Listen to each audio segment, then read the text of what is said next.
अस्सलाम वालेकुम प्यारे दोस्तों, मालूमात की डायरी में खुश आमदीद। प्यारे दोस्तों, भारत में एक मुर्दा शख्स आखिरी रसूमात से कुछ देर कबल दोबारा जिंदा हो गया।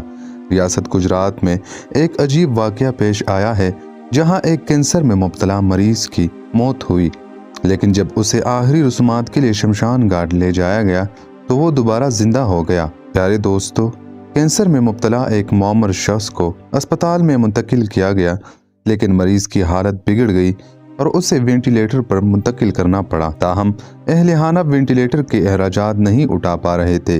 उनकी जानिब से इसी मरीज को अस्पताल से घर ले जाने के लिए जोर दिया गया।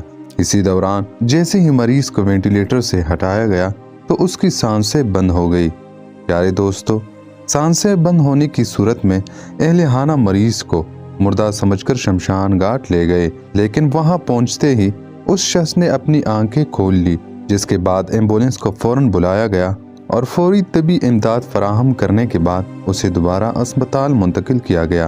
प्यारे दोस्तों, पुलिस ने अस्पताल के खिलाफ गफलत बरतने पर मुकदमा दर्ज करके तफ्तीशें शुरू कर दी है। प्यारे दोस्तों, आप सबको हमारी आज की वीडियो कैसी लगी प्लीज़ कमेंट सेक्शन में अपनी कीमती राय का इजहार ज़रूर करना और मज़ीद ऐसे मालूमाती वीडियोज़ के लिए हमारे चैनल मालूमात की डायरी को सब्सक्राइब करना ना भूलिएगा। शुक्रिया। अल्लाह निगहबान।